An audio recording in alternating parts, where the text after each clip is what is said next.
Hello everyone, today I want to share my Chasca build and team compositions with you in the short guide. As always, start with the build, then go over teams, and at the end show some Abyss gameplay. Let's light it up. Nice. Yeah. Lights out. Hold on to your hats. Take me up.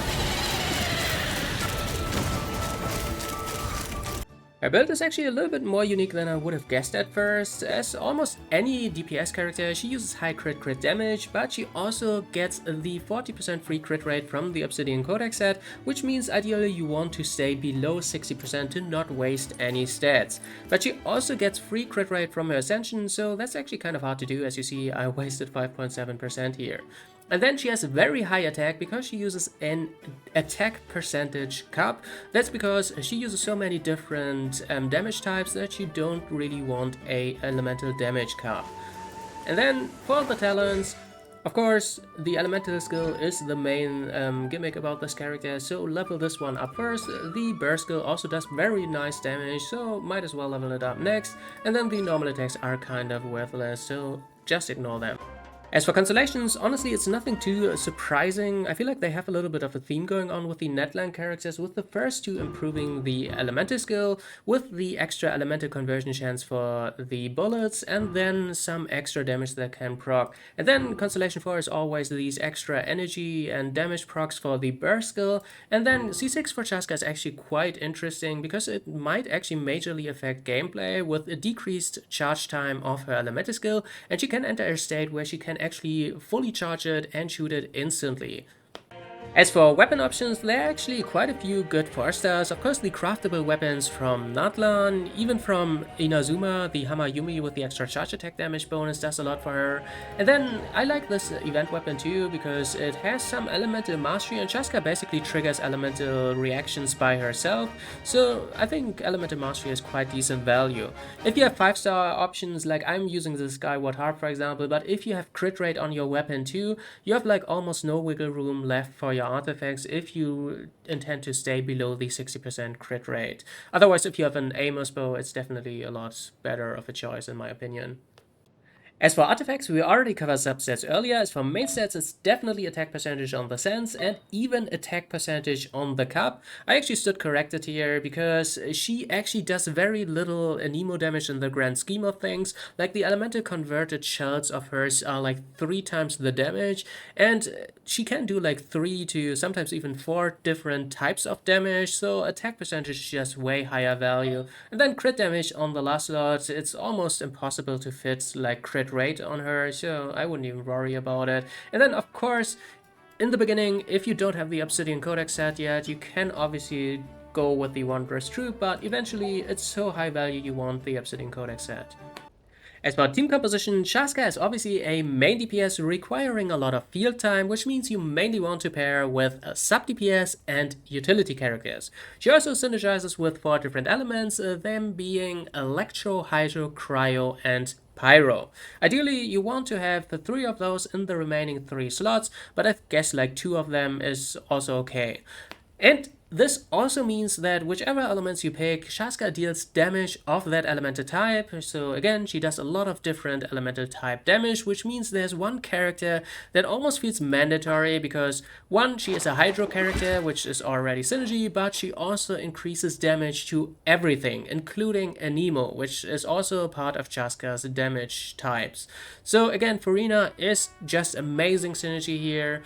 And then on the flip side, since she doesn't actually do that much anemo damage, one surprise was Feruzon doesn't actually feel that impactful, so I would steer clear from her. One sample team, and in my opinion the most straightforward, would be one of these overvape teams with like Hydro, Electro, and Pyro. It's super easy, you can't really go wrong with any of these characters. Again, any Hydro sub DPS, Electro sub DPS, you could pick someone like Raiden, Yaemiko, Fischl, even the new character Auroron. You still trigger a lot of Electro charge, so this will be perfectly fine. And then Bennett as a Pyro character is obviously great because you get your Pyro synergy and you also get attack for Chasca, who is an attack scaling main DPS. Alternatively, if you really wanted to fit a Cryo character, you have to drop the Electro character because you really don't want Superconduct. So you could pick like a Rosaria here, for example. There really aren't too many other options, unfortunately. Unless you go for like a Layla team, for example. She has a nice constellation for a bonus. And again, you can kind of mix and match these elements as you want. Again, if you don't have Furina, it's kind of hard to fit another Hydro sub DPS because, of course, Yelan or Jingxiu, they don't work, they need normal attacks. So you can pick a utility Hydro character like Siege Queen, Barbara, Kokomi, for example, and then Zhangling and Fischl as sub DPS, and you have these three elements going again. Otherwise, again, you don't have to stick to all three of them. You can even put in like a Zhongli, or even better if you have Xilonen. Xilonen doesn't increase Anemo damage, but she still increases both Electro and Pyro damage, which Chasca also will adopt from these two characters, which is quite nice as well. Of course, she also has Nightsoul Burst synergy on top of that. And just to showcase some more cryo characters, you can obviously play a melt team like this. I like this a lot because Bennett obviously again throw down his burst, and then both of Zhangling and Rosaria's bursts snapshot, which means they retain the attack buff even if you switch off them and they are off field. And then Chasca obviously gets the cryo bullets, and if you have a character like Shane, you would also benefit with a Chasca with the extra cryo damage buff, so this would also be a really good option instead of Rosaria. And just one last suggestion, of course Diona at C6 has an Elemental Mastery bonus, which can be quite nice if you trigger some Vaporize or Melt, and of course Dia plus Furina also has some synergy, because the redirected damage also creates a lot of fanfare points. And now for the showcase. This character, you actually don't need to know anything about it. You just press the Elemental Burst skill whenever it's ready, and then you enter the Elemental like Nitro mode state, and that's about it. Like, she shoots automatically, and yeah, you just hold down the button. It's actually that easy.